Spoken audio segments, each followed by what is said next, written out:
โอเคทุกคนเนาะตอนนี้ก็ทางบ่าวศิลัดเนาะกับพา FC เข้ามาหาทางสาวโสดหน้าใหม่ทุกคนเนาะโดยสบายดีน้องล่ะสบายดีสบายดีเนาะมาเจอกันครั้งแรกเนาะเฮามื้อนี้เนาะโดยอยากฮู้น้องมีชื่อว่าจังได๋สื่อแคตตี้แคตตี้โดยปัจจุบันนี่อายุจักปีแล้ว19อายุ19ปีโดยอืมที่ผ่านมาเคยสร้างครอบครัวแล้วบ่บ่ยังบ่เคยแม่นเคยร่วมผู้บ่าวบ่บ่เคยบ่เคยแสดงว่าบ่เคยมีแฟนเลยแม่นบ่เนี่ยโดยโอ้เป็นจังไดน้องหลาบ่มีคนเข้ามาจีบบ่แม่นโอ้แต่น้องนี่อยากมีบ่แฟนอยากมีอยากมีเนาะอืมโอ้ก็คือมาในมื้อนี้คือน้องนี่ออกมาเปิดใจเนาะโดยเปิดใจนี่อยากได้แฟนบ่หรือว่าอยากได้คู่ชีวิตอยากได้แฟนหึอยากได้แฟนอยากได้แฟนโดยโอ้คืออยากมีแฟนแม่นบ่โดยแบบไปนำหมู่เห็นหมู่คูณมีแฟนเนาะโดยอืโดยคือน้องอายุ19ปีเนาะถ้าน้องอยากมีแฟนนี่ต้องเอาอายุหลายปานใดประมาณ30ฮอดประมาณ7-80ก็ได้โอ้7-80เลยบ่โดย7-80นี่น้องสิล้มได้บ่น้องล่ะล่มได้ล้มได้แม่นบ่โดยมั่นใจแม่นบ่โดยเป็นจังไดน้องคือว่าอยากได้คนมีอายุหลายแท้แบบมีความคิดเป็นผู้ใหญ่ก่อนเลยโอ้โดยถ้าเกิดว่าเอามาเป็นแฟนได้เนาะโดยแล้วเอาเป็นสามีเลยได้บ่ก็ล่มกันไปเดินๆก็น่าสิได้โอ้แล้วแต่คุยกันแม่นบ่โดยถ้าน้องกับเพิ่นคุยกันเข้าใจเนาะในทุกๆเรื่องนี่คือสามารถได้ว่าเป็นสามีภรรยาได้เนาะโดยโอ้โดยแต่ต้องเลือกอย่าบอกว่าเพิ่นต้องเป็นคนฝั่งไทยฝั่งลาวเฮาบ่เลือกบ่เลือกแม่นบ่อืมคือว่าง่ายๆคือคนทางใดก็ได้แม่นบ่โดยโอ้โดยคือน้องนี่ก็ยังบ่ทันเคยมีแฟนเนาะบ่เคยลมบ่าวบ่เคยสร้างครอบครัวคือน้องนี่จำกัดอายุเพิ่นไว้หลายเนาะแต่ว่าแน่นอน100%นี่เพิ่นนี่น่าจะเคยมีเมียมาก่อนน้องก็สิรับเพิ่นได้บ่รับได้รับได้แม่นบ่อืมมั่นใจแม่นบ่อืมอืมแต่เพิ่นอยากมาหาน้องอยู่เดะจ้ะให้มาบ่ก็ถ้าร่วมกันเข้าใจกันแบบนี้น่ะก็มาได้มาได้เลยแม่นบ่แม่นโอ้แล้วปัจจุบันนี้น้องยังเรียนอยู่บ่บ่ได้เรียนแล้วบ่ได้เรียนแล้วเนาะปัจจุบันนี้เฮ็ดเวียกหยังทุกมื้อนี่เฮ็ดแบบเฮ็ดเวียกเรือนเวียกชานช่วยแม่ประมาณนั้นโอ้คือยังบ่ทันออกไปหาเงินแม่นบ่โดยอืเฮ็ดเวียกเฮ็ดงานในเรือนนำชานนี่แม่นบ่โดยปัจจุบันอยู่ในเรือนในชานนี่มีกันจักคนทั้งเบิด3คนมีไผแหน่มีพ่อกับแม่แล้วก็น้องบ่มีน้องแล้วในเรือนจะมีน้องบ่สำหรับน้องนี่บ่มีเป็นลูกสาวเดีเป็นยวลูกสาวเดียวแม่นโอ้เป็นลูกสาวเดียวทุกคนเนาะลูกสาวเดียวนี่ถ้าเกิดว่ามื้อใดมื้อหนึ่งหรือว่าในอนาคตเนาะถ้าน้องสร้างครอบครัวนี่ออกเรือนได้อยู่บ่นี่ก็ได้แม่ให้เพิ่นให้ออกบ่แม่นโอ้สมมุติว่าถ้าน้องไปอยู่นำสามีเนาะโดแล้วไผยสิอยู่ดูแลพ่อกับแม่ก็บ่มีแต่ว่าเพิ่นอยู่เรือน2คน2คน แม่นตอนนี้พ่อกับแม่อายุหลายปานใดประมาณ40ปลายอืก็ถือว่าเพิ่นก็ยังบ่ทันแบบว่ามีอายุหลายหรือยังบ่ทันเฒ่าเนาะโดยได้เฮ็ดไร่เฮ็ดนาอยู่บ่แต่ละปีเฮ็ดก็มีแต่นาหญ้าเฮ็ดนาหญ้าโดยแต่นาน้องเองมีบ่บ่ บ่มีอืมเป็นจั่งใดข้าวกินแต่ละปีกุ้มอยู่บ่กุ้มแบบแบ่งกันกินถ้าได้หลายก็แบ่งกันอืมเฮ็ดนาทุ่งเดียวกันแม่นบ่โดยแบบได้ข้าวมาก็ปันกันแม่นบ่โดยอืมแล้วพ่อแม่นี่เพิ่นประกอบอาชีพหยังทุกมื้อนี้เพิ่นเพิ่นแบบออกไปหาเฮ็ดเวียกแบบเฮ็ดเวียกข้างนอกโดยโอ้แสดงว่ารายจ่ายเงินใช้แต่ละมื้อนี่เป็นทางพ่อกับแม่แม่นบ่โดยแล้วส่วนน้องนี่สิจั่งใดขอนำพ่อนำแม่บ่หรือว่าแนวใดขอน้ำเพิ่นขอนำเพิ่นโดยคือน้องยังบ่ทันไปเฮ็ดเวียกเฮ็ดงานเนาะโดยคิดอยากไปเฮ็ดเวียกอยู่นั่นล่ะก็อยากไปอยู่มีบ่จุดประสงค์บ่อนว่าที่น้องอยากไปเฮ็ดนี่ก็มีอยู่บ่อนใดน้องล่ะแถ วสวรรค์ประมาณนี้นะ เป็นงานหยัง แบบเป็นเวียกแบบงานบ้าน อืมโดยคือในใจคิดอยากไปเฮ็ดแม่นบ่ โดย ทั้งแม่เพิ่นก็สิให้ไปอยู่บ่ ให้ไป ให้ไปอยู่ โดย กะว่าอีกดนบ่เพื่อน้องสิไปหาเงินนี่ ก็ดนอยู่ประมาณ4-5 เดือนพุ่นแหละ อืมโดยคือน้องนี่ซอยเวียกซอยงานอยู่เฮือนอยู่ซานเนาะอยากถามเรื่องเกี่ยวกับในครัวเนาะในการเฮ็ดอยู่เฮ็ดกินนี่น้องเฮ็ดเป็นบ่ เฮ็ดเป็น นึ่งข้าวนึ่งน้ำเป็นบ่ เป็น แบบล้างถ้วยหยังก็ได้แม่นบ่ โดย โอ้ถ้าเว้าแบบในภาพรวมนี่คือน้องนี่สามารถแบบว่าแต่งครัวแต่งอยู่แต่งกินได้เบิดเลยแม่นบ่ โดย อืมคือในปัจจุบันหรือว่าทุกมื้อนี้น้องบ่เป็นคนเฮ็ดกินทุกมื้อนี่ แม่น โอ้เป็นจังไดอ่ามีการสอนบ่หรือว่าแนวใดหรือเป็นมันแต่เกิด แม่สอนแล้วก็เป็นไปเลย โอ้คือแม่บอกสอนมาแต่น้อยๆแม่นบ่ โด เฮาย ก็จดจำเอาเนาะ โดย อืมอืมคือน้องนี่เนาะก็เปิดใจหาแฟนเนาะ โดย มักคนที่มีอายุจังซี่นะต้องเลือกบ่เพิ่นนี่ต้องหน้าตาแบบใด หน้าตานี่แบบใดก็ได้ แบบใดก็ได้บ่ โดย บ่หล่อก็ได้บ่ ได้ มักบ่คนบ่หล่อกะ มักอยู่ มักเนาะอืมนิสัยเด้มักผู้ชายนิสัยแบบใดทั้งนั้น นิสัยแบบมักคนที่แบบว่า มีความคิดที่ใหญ่กว่าแล้วก็บ่ค่อยมักลิงมักเที่ยวปานใดนะ อืมเป็นคนที่ว่ามีความคิดเป็นผู้นำเนาะว่าง่าย โด ๆก็ ย บ่เอาลิ้นเป็นใหญ่เนาะ โดย แต่ถ้าว่าเพิ่นดนๆไปเทื่อนี่ได้บ่ ก็ได้ ได้อยู่เนาะ โดย คนกินเหล้ากินเบียร์น้องก็สิล้มนำได้บ่ ก็ได้อยู่เพราะว่าโดนๆกินเทื่อหนึ่ง อืมโดยทุกคนเนาะ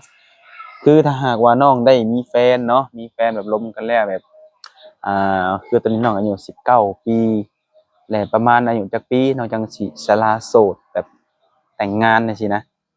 ประมาณ22-23ประมาณนี้ก็ได้ สัก2 3 ปีแม่นบ่ โดย ถือว่าอายุประมาณนี้คือความสละได้แม่นบ่ โดย โอ้แต่ว่าในช่วงในการเป็นชู้เป็นแฟนนี่สามารถไปมาหาสู่กันได้เนาะ โดย คือเพิ่นมาหาน้องแล้วเพิ่นอยากให้น้องแบบไปเที่ยวบ้านเพิ่นก็สิไปได้บ่ ก็ไปได้ ไปได้เนาะ โดย โดยก็ถือว่าไปมาหาสู่กันได้ในช่วงที่ว่าคุยกันเนาะ โดย อืมโดยและอยากถามนิดหนึงแบบว่าถ้าเกิดมีคนมาเข้ามาจีบน้องหลายๆคนเนาะว่าซั่นจ้ะ โดย สิ่งที่น้องที่แบบบ่มักเนาะไม่มักในสิ่งที่ผู้ชายเป็นแบบว่าน้องเห็นแล้วน้องบ่มักในแบบใดเนาะน่ะ บ่มักเนี่ยแบบน้องบ่ค่อยมักความวุ่นวายปานใดเลย แบบใดก็ บ่ค่อยมักแบบคนที่แบบว่ามีความวุ่นวายปานใด ความวุ่นวาย แม่น คือคนอารมณ์ร้อน โดย แบบหยังก็ผิดอันหนึงก็ผ่านไปเบิด โดย อืมโดยหลายๆคนก็คือสิบ่อยากเจอแล้วก็บ่อยากต้องการเนาะแบบนี้เนาะ โดย แบบว่าผิดอันหนึงเบิดเว้าลามไปเรื่อยๆเนาะ โดย อืมคือน้องมาเปิดใจในมื้อนี้เพิ่นเห็นคลิปแล้วนี่เพิ่นอยากมาหาก่อนลมนี่ได้บ่นี่ แบบถ้าลงกันไปก่อนนี่จังมาหาก็ได้เอง ได้อยู่แม่นบ่แต่ถ้าว่าเฮ็ดแล้วมาหารถนี่บ่ได้เนาะ โดย ต้องได้ลมก่อนได้รู้จักกันก่อนเนาะ โดย โอ้โดยคือในช่วงนี้น้องก็มีเวลาคุยโทรศัพท์อยู่แม่นบ่ แม่น ส่วนมากนี่ FC เนาะแบบหรือว่าหนุ่มโสดส่วนมากเพิ่นจะมักโทรนี่น้องโอเคอยู่บ่ โอเค โอเคอยู่แม่นบ่เพอสลายเพิ่นจะโทรแล้วก็เปิดกล้องเนาะเบิ่งหน้าเบิ่งตาประมาณนี้หั่นนะอืมพอห้างพอไม้ลูกติดหยังก็จีบได้เนาะ ได้ น้องสิบ่ติเพิ่นบ่ บ่ บ่ติเนาะ โดย มั่นใจแม่นบ่ โดย โอ้โดยแล้วทุกมื้อนี้น้องก็อยู่แต่ในเรือนนี่บ่ได้ไปไสบ่ บ่มีแต่อยู่เพื่อน อยู่แต่เรือนบ่ได้แบบว่าไปเล่นไปเที่ยวทางใดบ่ บ่ ยันว่าแบบเอาง่ายๆคือในสเต็ปแบบว่าผู้สาวเนาะหรือว่าวัยรุ่นแบบเฮานี่คิดว่าสิมักเล่นมักเที่ยวบ่ เลย เคยไปเล่นทางใดทางไกลอยู่บ่ ไปก็ไปแต่แถวนี้แหละบ่ได้ค่อยไปไกลปานใด แถวเขตใกล้ๆเฮานี่ แม่น แบบต่างเมืองต่างแขวงนี่เคยไปบ่ ไปก็แถวสวรรค์แถวถาดโพนประมาณนี้นะ สวรรค์หรือว่าไปพระธาตุโพนโดย โอ้ดูเคยมีหนุ่มๆเข้ามาจีบน้องอยู่บ่บ่มี บ่มีโดย โอ้ดูถ้ามีนี่ถ้ามีคนเข้ามาจีบนี่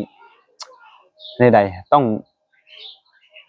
สิพิจารณาเพิ่นแบบน้องล่ะแบบน้องจังสิแบบมักเพิ่นในนี้นะ หมายถึงแบบ แบบการคารมแบบเพิ่นเข้ามาจีบเฮานี่นะเฮ็ดได้จังสิจีบน้องติดว่านี่หั่นนะ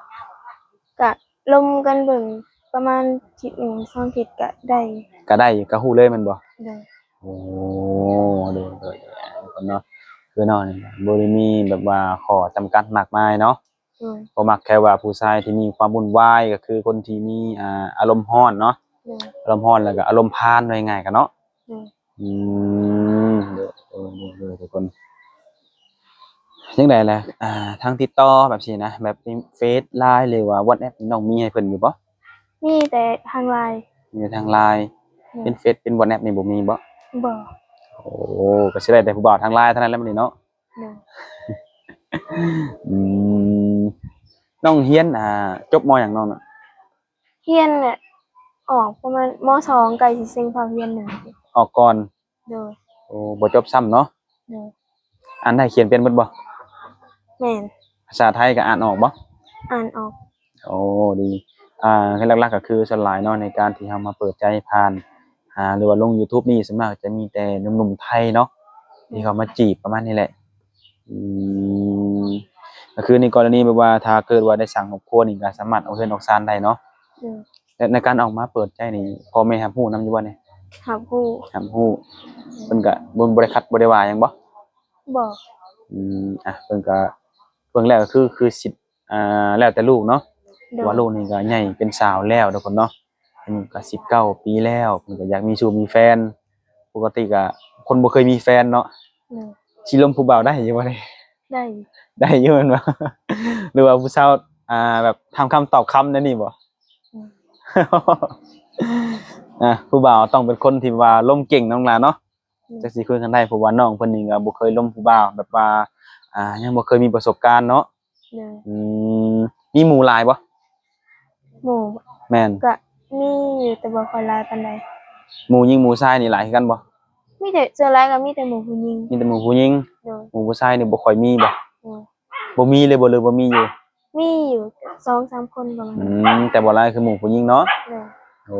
หมู่มีคู่มั้ยล่ะบ่หมู่นะ มีแต่บางคน มีแต่บางคนบางคนก็ยังโสดนํกันอยู่ โดย อืมโดยทุกคนเนาะก็มีแต่ว่าฝาก FC เนาะว่าสิเป็นหนุ่มไทยหนุ่มลาวเฮาแหละทุกคนเนาะผู้ที่แบบว่าหาแฟนเนาะคือน้องเพิ่นก็มาเปิดใจทุกคนในมื้อนี้ก็คือเพิ่นอยากมีแฟนแต่ถ้าว่าสร้างครอบครัวนี่รอให้อายุ20กว่าปีเนาะ โดย ประมาณนี้ทุกคนเนาะเอาก่อนนี่บ่ได้บ่ ฮะ แบบ เอา เอา ก่อนนี่ประมาณก็ได้อยู่ประมาณ21-22นี่นะ บ่บางทีคือน้องแบบจำกัดอายุหลายเพิ่นว่า